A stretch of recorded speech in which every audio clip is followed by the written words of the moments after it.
오늘은 이제 374쪽입니다. 자, 5번 이제 양도세 계산부터 가죠. 374쪽에 맞죠? 자, 제목이 이제 양도소득세 세율 부분인데 이 양도소득 세율은 일단 다 좀 기억할 필요성이 있는데 일단은 얘는 양도하는 자산마다 그 다음에 보유 기간을 따지고요. 그 다음에 등기를 따지고 그 다음에 과세 표준까지 다 따져요. 그래서 자산마다 보유 기간마다 등기마다 등등등을 다 따져서 크게 두 가지를 써요. 첫째는 뭘 쓰냐면 차등 비례세율을 쓰고 또 한 가지는 뭘 쓰냐면 초과 누진 세율 두 가지를 동시에 사용합니다. 그래서 이제 양도세 특히 이제 뭐는 몇 %인지 좀 기억을 할 필요성이 있는데요. 자, 첫 번째 볼게요. 자, 바로 갈게요. 375쪽에 1번. 자, 양도소득세 세율 나오죠. 그래서 보니까 양도소득세는요, 과세 대상의 자산마다 보유기간마다 등기 여부, 과세 표준 금액별로 또 차등 세율도 있고, 초과 노진을 함께 적용한다. 그래서 1번.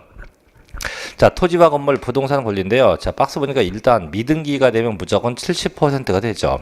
다만 주의할 게 이제 등기된 상태에서 양도되었다 하면 그때부터는 보유 기간을 따져서 등기되고 2년 이상 보유했다면 6에서부터 40%가 되고 단 등기되고 1년 이상은 되었지만 2년 미만이다. 이때는 40%가 되고 셋째 그게 1년 미만이면 50%가 돼요.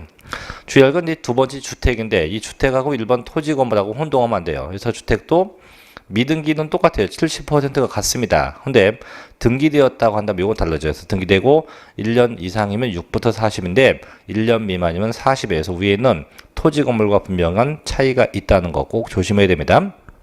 그 다음 밑에 그럼 여기서 초과누진세는 몇 %냐 이건데 그냥 처음과 끝만 기억합니다. 그래서 1200만 원 이하는 6%부터 마지막은 최고 40%까지 해서 6부터 최대 40%까지 적용한다. 고 되어 있고요.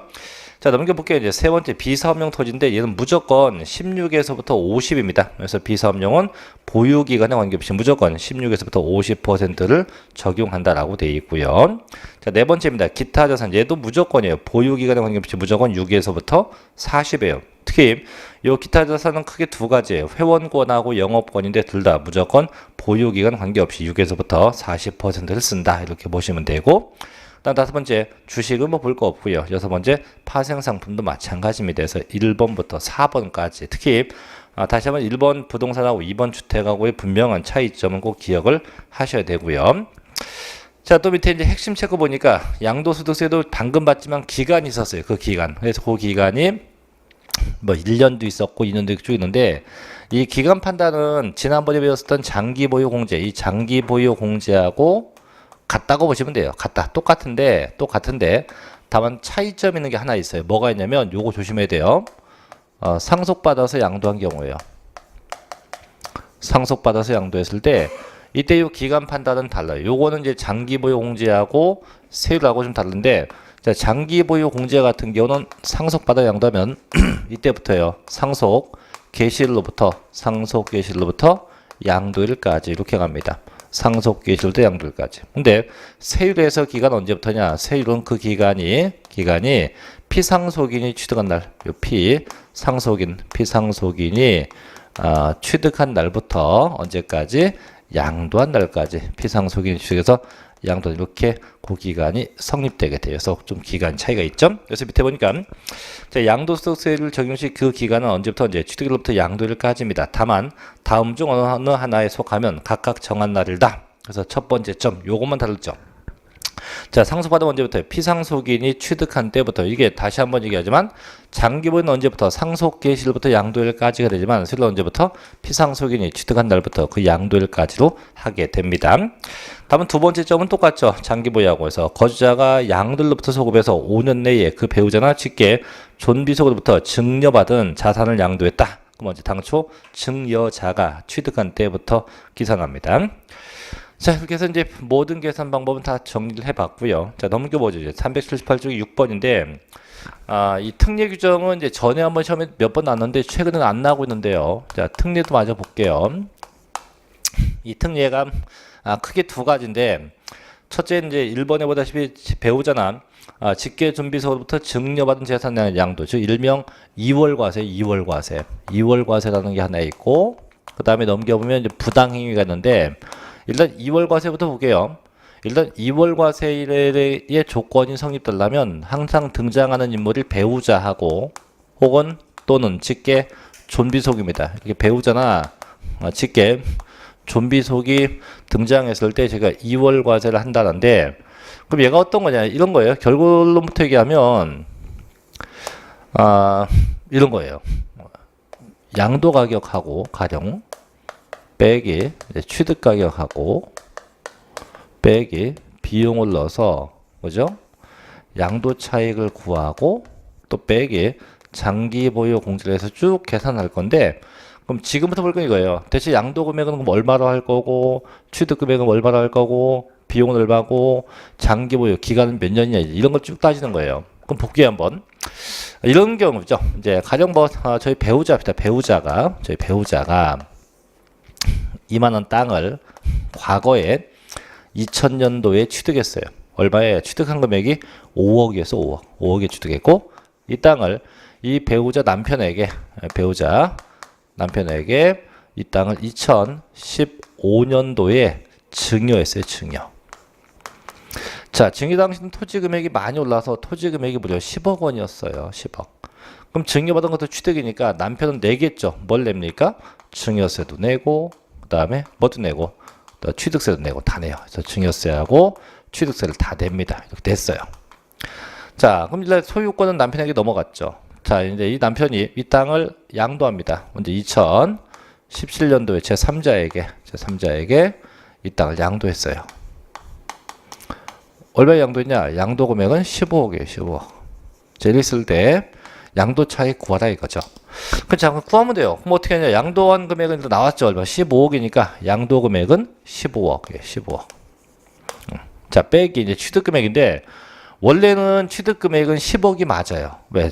남편이 증여받았으면 소유권이 남편에게 넘어갔으니까 남편이 10억이 맞는데, 다만 세법상은 이 부부간에 직계 존비속 간에 증여를 받아서 양도할 때까지 요 기간이 이게 몇 년 내에 걸리면 5년 이내에 걸리면 5년 내에 해당이 되면, 그때는 이 취득에 대한 사항을 이걸로 하지 말고 다시 넘겨서, 당초 증여자가 취득한 걸로 넘겨서 이걸 보고 제가 2월 시킨다고요. 이렇게 넘겨서 여기부터 여기까지로 계산하라, 이렇게 되는 거죠. 그럼 결국 취득 금액은 10억이 아니고 얼마? 5억으로 한다는 얘기예요. 5억으로. 그 다음에 납부한 증여세 돼요. 증여세는 경비에 넣어요. 이 증여세는 필요경비에 산입을 합니다. 증여세는 필요경비에 넣어요. 어쨌든 쭉 빼면 양도차익 나왔죠.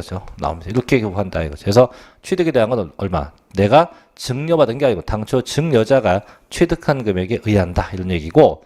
자, 그럼 장기 보유 공제제. 얘는 3년 이상 보유가 되는데, 그럼 얘도 몇 년 보유냐? 역시 마찬가지.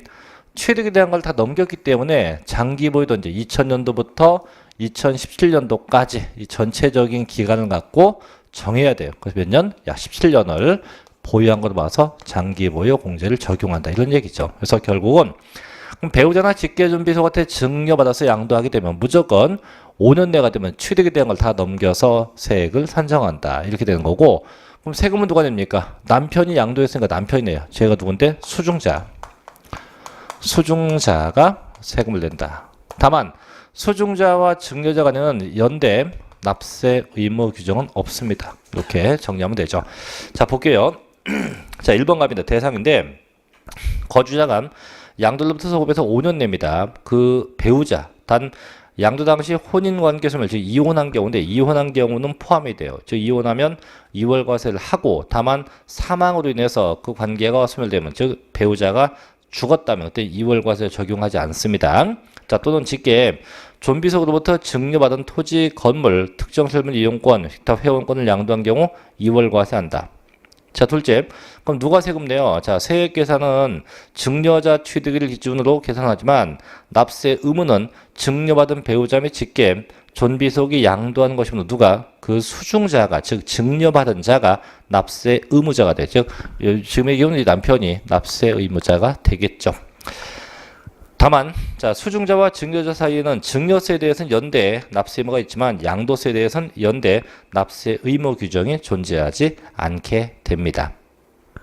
자, 세 번째 결론 세액 계산인데 자, 당초 증여한 배우자나 직계 존비 속에 취득일 기점으로 양도 차익, 장기보의 특용제, 기타 세율을 적용해서 세액을 산정하게 된다고 합니다. 언제부터? 당초 증여자가 취득한 날부터 양도한 날까지 한다. 여기까지만 보시면 되고 또 우측에 네 번째 메뉴에 있죠. 자, 그럼 납부한 증여세 어떻게 하냐? 자, 보니까 거주자가 증여받은 자산에 대해서 납부하였거나 납부할 증여세는 전부 다 필요경비에 산입합니다. 그래서 전부 다 경비에 집어넣는다 이거지. 그래서 여기까지가 2월 과세라고 보시면 됩니다. 그래서 결국은 다시 한번 얘기하면 배우자나 직계 존비속한테 증여받아서 몇 년 내양도 5년 내양도 뭐 무조건 취득에 대한 걸 넘겨서 계산하게 된다 이런 얘기고요. 자, 이제 넘겨서 두 번째 봅시다. 이제 2번 이제 부당행위인데 자 380조 메뉴에 가면 부당행위 계산 부인이에요. 이 부인은 이제 인정하지 않는다는데 일단 이제 부당행위라는 얘기는 이제 세금을 떼먹고자 작정한 건데 이게 두 가지 케이스가 있어요. 그래서 이제 그 381조 가면 첫째 1번 저가양도나 고가양수의 부당행위 계산 부인이 나오고 그 다음에 두 번째 중간에 있죠. 특수관계자 증여 재산에 대한 부당행위 계산 부인 두 번째 우회양도가 나오는데 일단 1번부터 봅시다. 자, 저가나 고가양도인데 이건 지난번에 제가 배웠어요. 일단 특수관계인 간에 부동산이 매매가 되고 매매가 될 때 그 시가하고 대가 차이가 일정 금액이 나면 무조건 부당으로 본다 했죠. 자, 일단 1번 납세지 관할 세무서장이나 지방국세청장은요 양도 소득이 있는 거주자의 행위나 그 계산이 그 거주자의 특수관계인과의 거래로 인해서 그 소득에 대한 조세 부담을 부당하게 감소시킨 것으로 인정된 경우는 그 거주자의 행위나 계산과 관계없이 해당 과세기간의 소득 금액을 계산할 수 있다. 그럼 대체 2번 이때 그럼 어떻게 해야 조세 부담을 부당하게 감소한 거냐? 2번 보니까 자 조세 부담을 부당하게 감소시킨 것이라 인정된 때는 시가와 그 거래가액의 차이가 얼마 3억 원 이상이거나 또는 시가의 100분의 5% 이상 해당할 때. 그래서 지난번에 배웠죠, 그죠? 그래서 시가하고 대가하고 얼마 3억 이상, 5% 이상 차이 나면 무조건 무엇을 갖고 세금 매겨요? 시가에서 그 세액을 다시 산정한다. 이건 뭐 지난주에 배웠으니까 됐고. 이제 두 번째 볼게요. 이제 2번 또 중요한데, 자 특수관계자 증여 재산에 대한 양도, 일명 우회양도입니다. 우회양도. 이 우회양도는 이제 2월 과세가 좀 유사한데 아까 2월 과세는 배우자와 직계 존비속이 나왔지만 우회양도는 배우자와 직계 존비속을 제외한 특수관계인이에요. 특수관계인 간에 성립되는 게 우회양도입니다. 특수관계인 간에 성립되는 게 우회양도인데 그럼 얘도 어떤 거냐? 자 보죠. 얘도 마찬가지예요. 그럼 얘도 양도세를 구할 때 어떻게?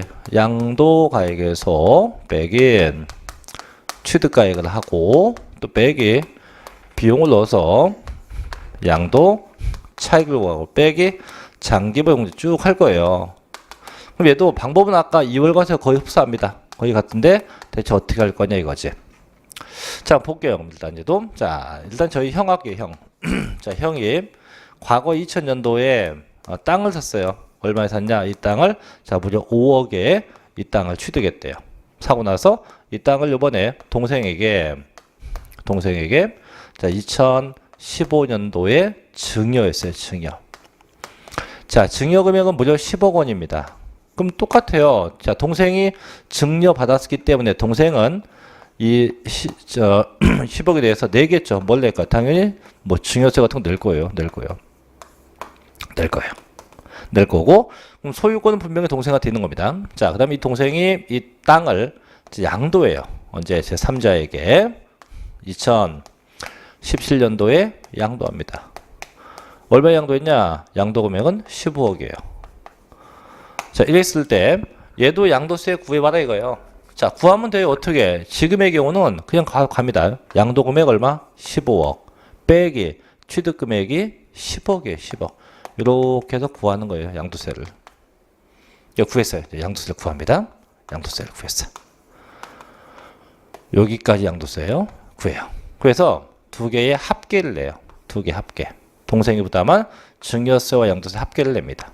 내놓고 나서 자, 두 번째 작업이 또 있어요. 두 번째는 뭐냐면 동생이 이제 그 삼자에게 양도할 때 이 기간이 마찬가지 이 기간이 5년 이내에 양도한 거라고 한다면 이제 세법상 강제 규정이 있어요. 어떻게 이제 얘가 증여자인데 이 증여자가 증여를 하지 않고 직접 양도한 거로 가정해서 형님의 양도세를 구합니다. 그래서 이 양도세하고 합계, 동생이 부담한 합계하고 두 개를 비교해요. 비교해서 동생께 금액이 크다면 이건 문제가 안 생겨요. 근데 형께 더 크게, 즉 실제 부담할 금액보다 가정한 금액이 더 크다. 이렇게 부동어가 바뀌면 이때는 형제 간에는 부당하게 증여를 했고 부당하게 매매한 걸로 봐요. 그 이유가 뭐냐면 원래는 지금 형은 동생한테 증여를 했고요. 해서 증여세 냈고 동생이 판 건데 근데 나중에 국가가 딱 뜯어보니까 얘가 직접 판다고 증여를 하지 않고 직접 판다면 이 세금이 이거보다 크대요. 그럼 국가가 볼 때는 뭡니까? 이게 직접 팔면 지가 양도세가 크니까 일부러 증여를 해서 동생의 명의로 판 거 아니냐. 그래서 이렇게 부당한 걸 봐요. 그 부당이 걸리면 동생한테 양도세 안 받아요. 그 다음에 증여세는 다 돌려줍니다. 돌려줘요. 환급이 돼요. 환급이 되고 대신 그러면 어떻게 하냐. 세금은 분명히 동생이 양도했지만 세법상은 이 형이 양도한 걸로 몰고 가서 여기부터 여기까지도 계산하는 건 똑같아요. 똑같은데 다만 세금을 누가 내냐. 형이 납세 의무자가 돼요. 요게 이제 아까 2월 과세가 좀 차이점이 있는 겁니다. 그래서 얘는 아까 무조건 넘겼지만은 2월 과세 무조건 어떻게 비교해서 이쪽이 크면 형께 크면 증여자께 크면 부당한 거로 본다 이거죠. 자 보세요. 1번 자 대상인데 거주자가 이제 특수관계인입니다. 에게 자산을 증여한 후 그 자산 증여받은 자가 그로부터 5년 이내입니다. 이를 타인에게 양도한 경우로서 증여받은 자의 증여세와 양도세를 합한 세액이 증여자가 직접 양도한 거로 봐서 계산된 양도세보다 적으면 누가요? 그 증여자가 직접 양도한 것으로 보게 됩니다. 자, 대신 두 번째는 누가 세금 내냐? 땡땡. 당초 증여자가 취득한 직접 양도한 것으로 봐서 그 증여자에게 양도세를 부과합니다. 아까 2월 과세는 수증자가 냈죠. 근데 얘는 증여자가 직접 냅니다. 자, 또한 이 경우 양도세에 대해서는 증여자와 수증자가 낸 것도 있다. 연대 납세 의무가 있죠.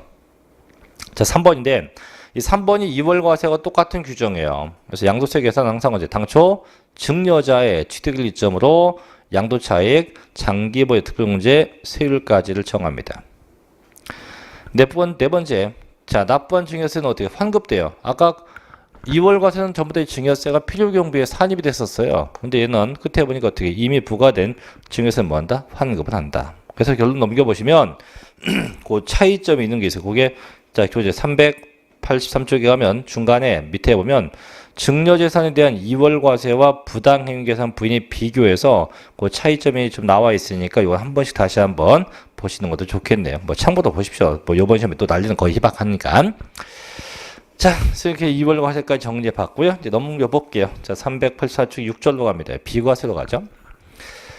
일단 비과세는 정부가 세금을 걷지 않겠다. 이게 비과세인데, 보니까 비과세가 세 가지가 있죠. 파산 선고가 있고, 농지의 교환과 분합이 있고 1세대 1주택이 있는데 저희가 볼 건 1세대 1주택에 대한 비과세만 보시면 돼요. 그것만 보시면 되고 나머지 건 솔직히 시험에 날 일이 없다. 왜냐면 특히 파산 선고는 뭐 아예 날 일이 없고 다만 이제 농지의 교환 분합은 났었기 때문에 거의 날 일이 없다. 일단 볼게요. 자, 비과세인데 그냥 바로 봅니다. 자, 비과세는 정부가 세금을 걷지 않는다 이거죠. 그래서 비과세는 정부가 세금을 걷지 않는다. 그래서 과세를 과세하지 않는 거죠. 과세하지 않는다. 이게 비과세인데 별도의 신청도 없어요. 자, 신청 같은 거 없다. 없이 무조건 세금이 없는 게 이게 비과세예요. 자, 현행법상 세 가지예요. 첫째는 뭐가 있고 파산 선고, 파산. 둘째가 농지의 교환과 분합.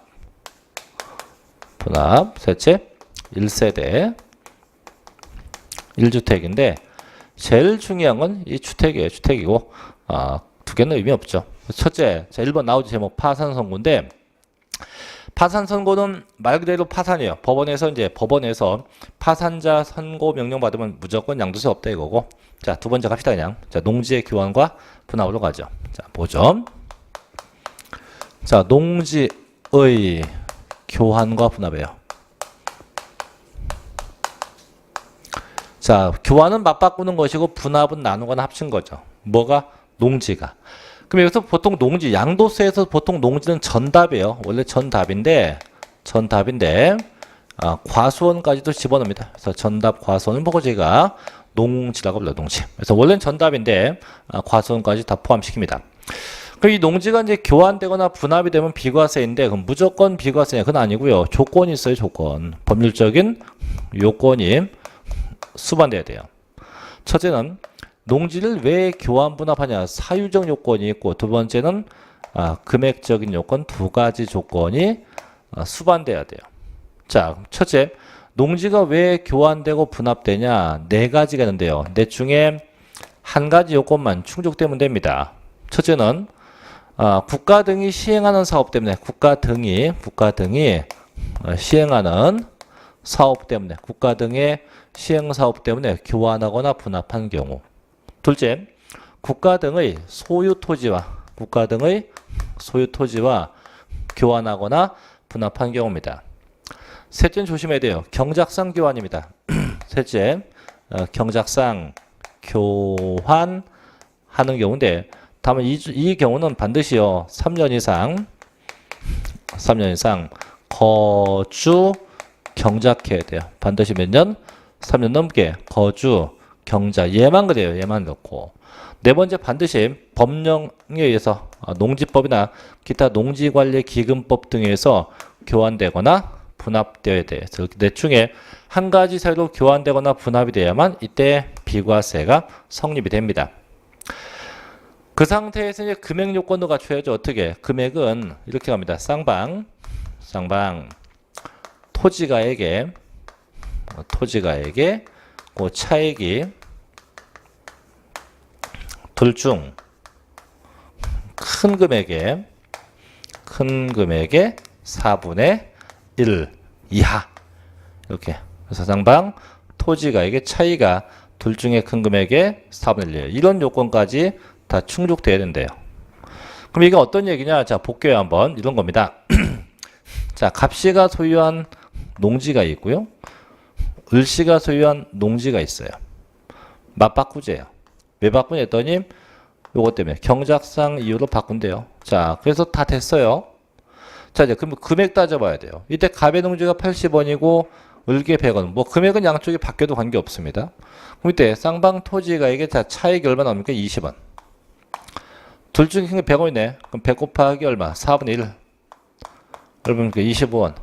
그럼 얘보다 훨씬 크네요. 그죠? 예. 그럼 결국 사유적 요건도 됐고요. 자, 부동의 요건도 됐으니까 그럼 얘도 비과세가 되고 얘도 비과세가 돼요.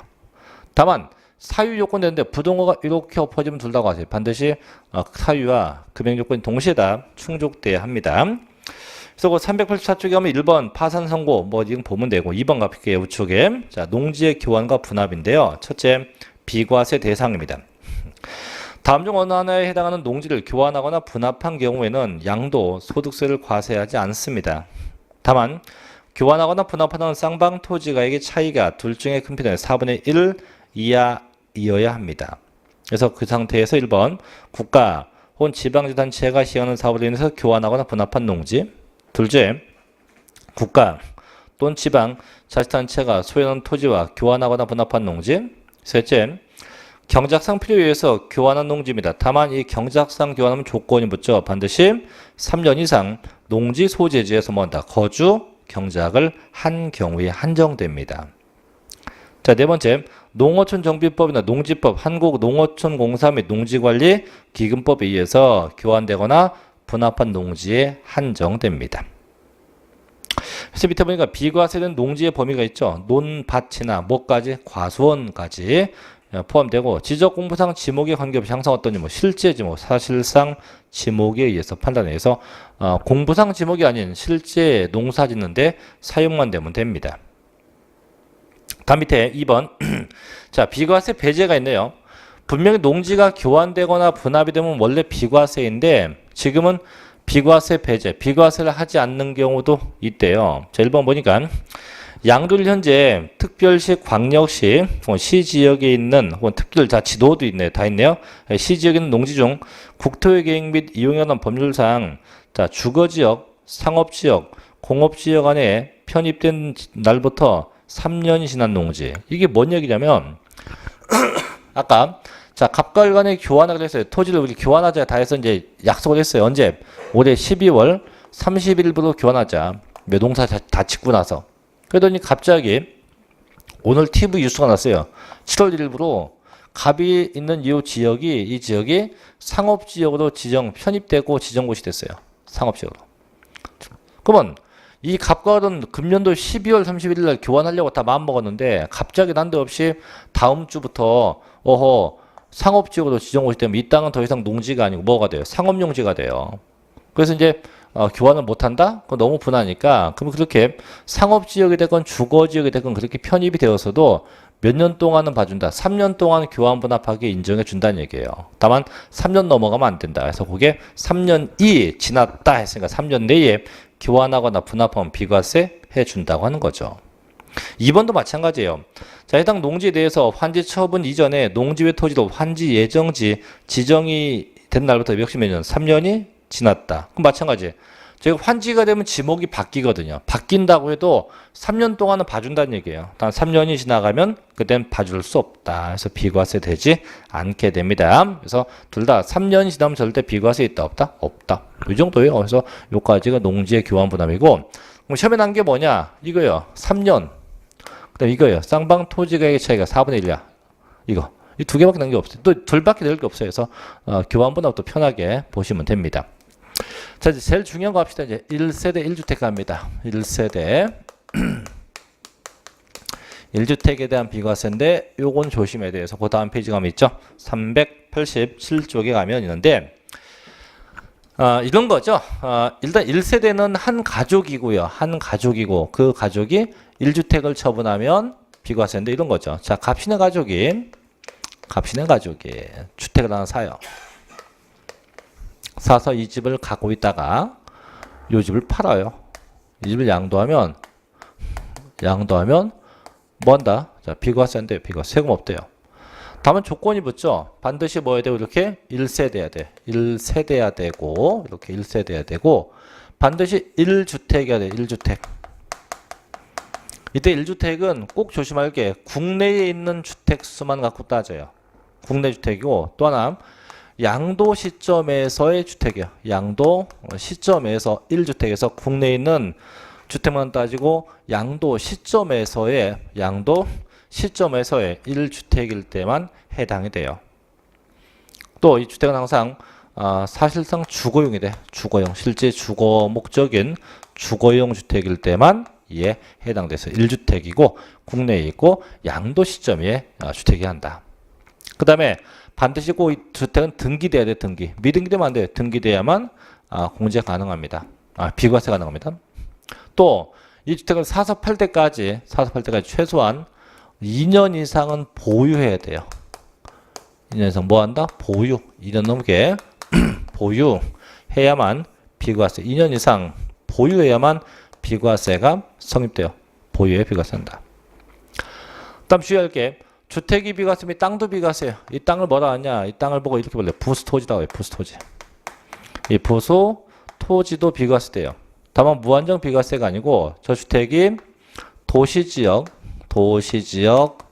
안에 있으면 이 주택 바닥 면적의 5배의 면적까지 비과세가 되고 주택이 도시지역 밖에 있으면 최대 10배까지 비과세 됩니다. 결론은 어쨌든 양도 시점에 주택이 몇 채? 주택이 하나일 때 비과세입니다. 하나일 때. 자, 근데 이럴 수도 있어요. 뭐가 있냐면, 자, 갑씨가 주택을 하나 샀어요. 사서, 주택이 있고, 근데 이 주택을 사고 나서 얼마 안 있다가 주택을 또 샀어요. 또 삽니다. 또 산 상태에서 쭉 있다가 이렇게 현재 주택이 두 채.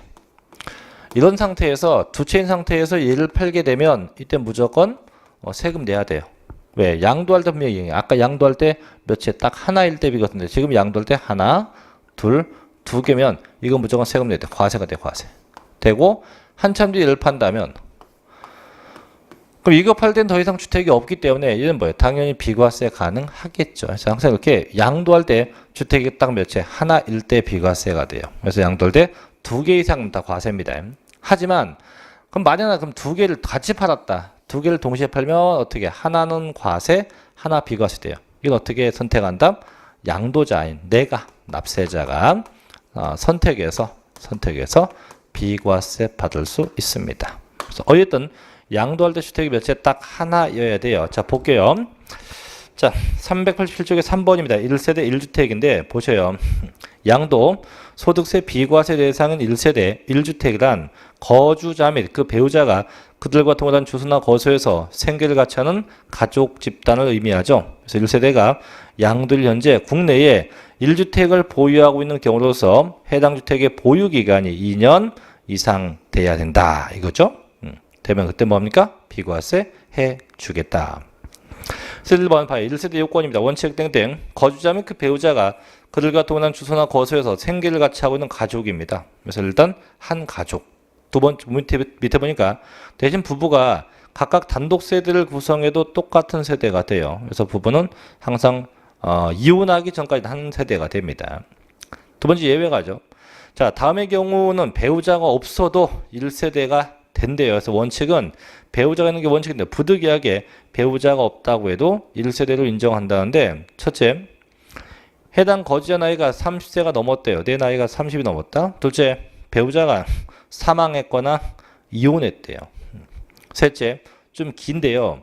소득세법상 규정에 따른 소득이 국민 기초생활보장법에 따른 규정에 따른 기준 중위소득의 100분의 40 이상으로서 소유하고 있는 주택이나 토지를 관리 유지하면서 독립된 생계를 유지하는 경우입니다. 일명 독신자입니다. 독신자에서 이렇게 셋 중에 하나가 되면 배우자가 없어도 1세대로 인정해준다. 자, 그까지는 의미 없고요. 자, 넘겨서 큰 2번 갑니다. 2번. 자, 388쪽의 메뉴 2번. 양도일제 주택이 몇 채? 딱 하나야 됩니다. 보셔요.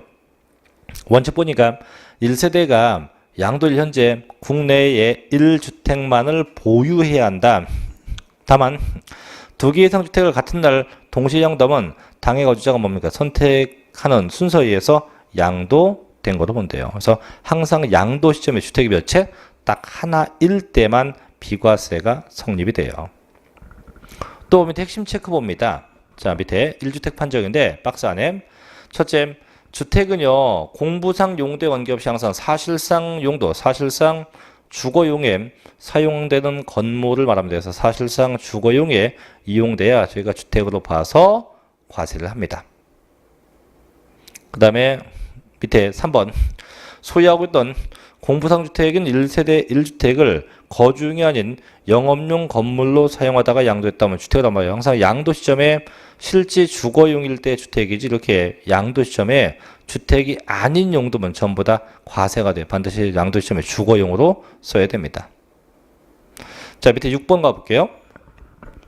자, 1세대 1주택의 비과세 요건 가진 대지와 건물을 동일한 세대의 구성원이 각각 소유하고 있었다. 즉 건물은 남편 소유고 그 땅은 부인 소유였다고 해도 역시 뭐가 돼요? 1세대 1주택으로 보게 된다는 겁니다. 그래서 일단 양도할 때 주택이 몇 채? 딱 하나여야 돼요. 하나. 자, 여기까지 기본적인 얘기고 이제 제일 중요한 건 맨 밑에 2번입니다. 388조 맨 밑에 2번 예외에 가면 자, 이건 크게 체크해야 돼요. 아마 체크돼 있을 건데 양도일 현재 1세대가 1주택을 양도한 경우만 비과세됨이 원칙이나 다음과 같은 경우는 1세대 1주택의 양도가 아님에도 불구하고 1세대 1주택의 양도로 본다. 즉 아까 얘기했죠. 주택이 두 개인데 두 개일 땐 분명히 먼저 팔면 과세 나중 게 비과세인데 지금부터 볼 거는 두 채인데 먼저 팔아도 뭐한다? 비과세 해준다는 얘기예요. 두 채인데 먼저 팔아도 비과세인다. 근데 이게 무조건 다 비과세가 아니고 딱 법이 정하는 사유, 법이 정하는 요건일 때만 비과세가 성립이 되고 그 외에는 절대 비과세가 되지 않아요. 그래서 법이 정한 요건을 갖췄을 때만 비과세가 가능한데요. 볼게요. 한번 이런 겁니다. 1세대 2주택인데 세법상 1세대 1주택으로 인정한다. 주택이 하나 있는 거로 한 채 있는 거로 인정해서 뭐 한다? 비과세 준다요. 자, 그래서 주택이 원래 2개인데 몇 개로 본다? 하나 있는 거로 인정해 준다 이거죠. 다만 조건이 있어요. 자, 어떤 조건이냐면 첫째는 2개인데 하나로 본다고 할 때 이 하나로 보는 이 주택이 처분주택인데 법에서 저 처분주택을 정해줘요. 너 이 주택을 먼저 처분해야 돼 라고 처분주택이 정해집니다. 또 하나 주의할 게 또 있는데 뭐가 있냐면 또 이 주택을 팔게 되면 처분기간도 정해져요. 처분기간. 너 주택을 언제 팔아야 돼서 이 처분기간도 다 정해줘요. 그럼 보통 저희 시험에 나는 건 이거예요. 어떤 주택을 처분해야 되며 몇 년 내에 처분해야 할 건지 이런 요건이 수반되는데 저걸 묻는 게 거의 저희 시험 문제라고 보시면 됩니다. 그럼 볼게요. 어떤 게 있는가. 자, 이제 기억법 보면 거주 이전부터 해서 넘겨보면 니은, 디귿, 니을, 비읍, 시옷 쭉 해서 그 다음 페이지 가면 어디까지 있냐면 요게 393쪽까지 시옷본까지 있어요. 있는데 하나씩 좀 볼게요. 이제 자, 첫째 갑니다. 기억번. 자, 기억번이 거주 이전인데 자, 거주 이전은 이사 가는 거예요. 이사 가는 거. 거주 이전 이사 가는 건데 보세요. 자, 값이가 집이 안에 있어요. 이게 전에부터 있던 거 종전 주택이고 요번에 큰 집을 사서 이사를 갑니다. 요게 신주택이에요. 신주택. 그럼 1세대 2주택이다 이거. 산소가 집 2개죠. 그죠? 근데 대신 기가 하나 있는 뭐 이건 참고사항인데 종전에 집이 있었고 샀으면 이 집은 종전주택 산 날부터 1년 지난 다음에 1년이 지난 다음에 사야 돼요. 뭐 의미는 없습니다만 어쨌든 사야 돼요. 자, 그러니까 2개 됐어요. 되면 하나를 팔아야 돼요. 그 파는 주택이 1주택이고 비과세인데 그럼 뭘 파냐? 처분주택은 전에 살던 집, 전에 갖고 있던 집을 처분하면 돼요.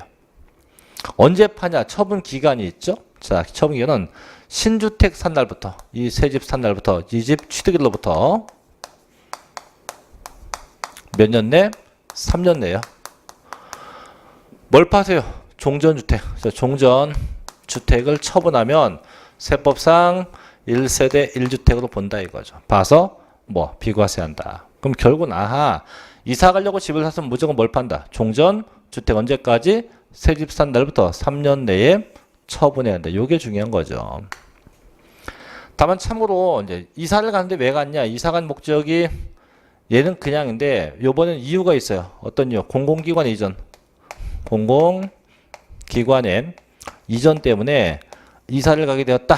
그럼 그때는 3년 내 처분이 아니고 그때는 5년 내입니다. 그때는 5년 내에 처분하면 돼요. 몇 년이요? 5년 내에 처분하면 이때 비과세가 가능하다고 합니다. 자, 볼게요. 여기 이제 첫째 1번의 A번인데 보세요. 자, 국내에 1주택을 소유한 1세대가 그 주택입니다. 일명 종전주택을요. 양도하기 전에 다른 주택을 취득해요. 그래서 일시적으로 2주택이 된 경우는 언제까지 판대요? 종전주택을 취득한 날부터 1년이 지난 후에 다른 주택을 취득해야 되고 그 다른 주택을 취득한 날부터 몇 년 내? 3년 내에 종전주택이 양도돼야만 이때 비과세 가능합니다. 근데 밑에 박스 보니까 이때 3년 내 양도하지 못한 경우라도 한국자산관리공사에 매각을 의뢰하거나 법원에 경매 신청하든가 국세징수법에서 공매가 진행 중이면 1주택으로 봐요. 그래서 원래는 3년 내에 처분돼야 되는데 부득이 못 판다면 봐주는 것도 있다 이거죠. 자, 밑에 B번 갑니다. 이번에는 자, 수도권에 소재한 법인 또는 국가 균형발전특별법이라는 공공기관이 수도권 밖의 지역으로 이전한 경우로서 법인의 임원과 사용인 및 기타 공공기관 종사자가 구성하는 1세대가 취득하는 다른 주택이 해당 공공기관 또는 법인 이전한 시 또는 군, 이와 인접한 시군 지역에 소재한 경우 이 A항 중 3년을 몇 년으로 본다? 5년으로 본다. 그래서 보통 기본이 3년인데 이렇게 공공기관이 몇 년? 5년 내에 처분하게 됩니다. 이게 기억번이고요. 자, 니은번 볼게요. 맨 밑에 있네요. 제목만. 자, 상속인데 상속만 있어요. 절대 증여는 없습니다. 상속인데 자, 이런 거죠. 마찬가지 값이가 종전집이 자기 집이 있어요. 이게 지집 일반 주택이에요. 요번에 부모님 사망해서 상속받은 집도 있어요. 집 2개 1세대 2주택이에요. 자, 하나 팔면 비과세 준대요. 뭘 파냐? 무조건 본인이 갖고 있던 이거 일반 주택을 팔면 돼요. 언제 파냐? 먼저 양도